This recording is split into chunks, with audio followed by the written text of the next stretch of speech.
Oh my gosh. Everything. You know, think about this. How many people are going to sleep a third of their life, right? I mean, truly, how many people are going to sleep a third of their life? How many people are going to sleep half their life? Wouldn't this be crazy if you died today and you went to heaven and there was a timeline and God was like, man, you know, you slept 45% of your life. You're like, what? Yeah.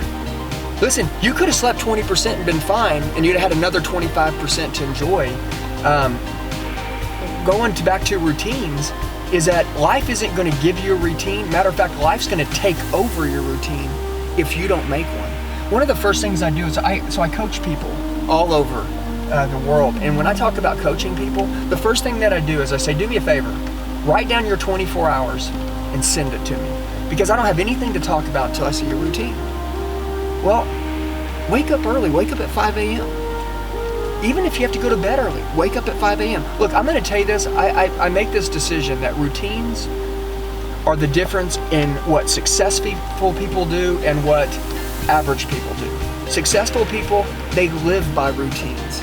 I mean, they live in it. If you say that you're going to do something, do it. And don't say it. The world's so sick of talkers, and I realize that a lot of times when I talk to people, there's so much flim-flam in the world that you don't really know what to believe if someone's real, because you got people on social media, right? They put their best out there. I believe that the routine is the realest thing that you have in your life. If you think that you're giving it all you got, look at your routine. Look at your last 24 hours. And I wake up every day, 5, 6 a.m.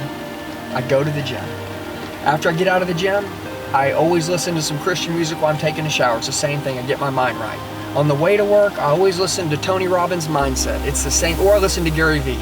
It's the same thing every single day. I make my kids breakfast every single morning. That's one of the biggest parts of my day, is making my daughter breakfast, because she won't eat all day, but she kills breakfast.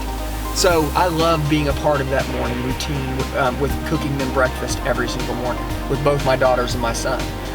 And then, you know, as the day, there has to be a time where you kill it later in the afternoon, and then you decide that, man, that's family time.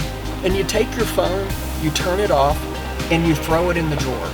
And guess what? Everybody out there, they're gonna be like, hey man, I've been trying to get a hold of you. Man, forget them. You live for your family. And guess what? Everyone out there, they need to decide what time is dedicated to the family, and then they need to cut it off and truly give their family the best. And then when you're at work, you're 200% at work. And then when you're with the family, you're 200% in the family.